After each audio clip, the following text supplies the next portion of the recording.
Hello మామ, welcome to తెలుగుడు vlogs. Road పైన ఏం చేస్తున్నా అనుకుంటారా? మా డాడీ అయితే ఊరికి పోయిండు అనమాట. సో పికప్ చేసుకోవడానికి వచ్చిన రోడ్ పైన అయితే ప్రతి ఒక్కరు బిజీగా ఉన్నారు అండ్ ట్రాఫిక్ కూడా ఉంది. ఆటో అంకుల్ కూడా స్టార్ట్ చేసేసి రెడీగా ఉన్నాడు ఆటో. బనానా అంకుల్ అయితే గిరాకీ కోసం వెయిట్ చేస్తుండు, పాపం వస్తుందేమో. ఇంకా ఈ వెదర్ చూడండి, పొగలతో పొద్దున్నే పొగ ఉంది. ఈ అమ్మాయి హైదరాబాద్లో ఏడపడితే ఆడ బిల్డింగ్లు కట్టేస్తారు రబ్బా. మనం టిఫిన్ తినేసి మంచిగా పూరి తినేసి వెళ్ళిపోదాం. అంటే ఈ ప్లేట్ పూరి లేదు, సుఖం లేదు. ఈ ఆడవాళ్ళ కాన్సెప్ట్ ఉంటుంది కదా, అంటే నాకు ఈరోజు వీళ్ళ గురించి చెప్పాలనిపిస్తుంది, చెప్తున్నా.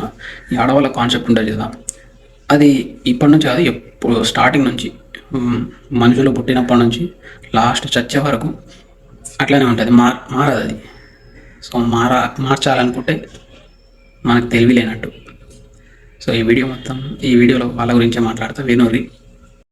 మామ, ఆ దేవుడే దిగొచ్చిన అమ్మాయిలను మార్చలేడు. ఎందుకంటే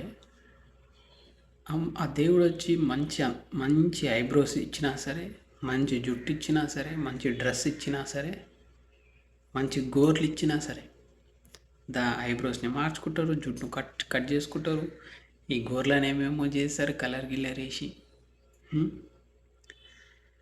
వాళ్ళకి ఏమైనా వరం ఇద్దామన్నా సరే ఆ వరాన్ని కూడా మార్చుకుంటారు వాళ్ళు. అట్లాంటి వాళ్ళు ఆఖరికి ఆ దేవుడు కూడా వాళ్ళని సంతోషపెట్టలేడు, వాళ్ళని మార్చలేడు. అట్లాంటప్పుడు నువ్వెవడు? ఆఫ్టర్ ఆల్ మనిషివి. ఆ అమ్మాయిని మార్చాలనుకుంటే నీ బుద్ధి తక్కువ, నీ బుర్ర తక్కువ, నువ్వు ఏదైనా అనుకో. సో వాళ్ళు చెప్పినట్టు మనం వినాలంతే. అమ్మాయి అంటే ఎవరైనా కావచ్చు, అమ్మ, అక్క, చెల్లి, భార్య, ఫ్రెండ్, కానీ ఎవరైనా సరే అంతే, అది వాళ్ళ రూల్.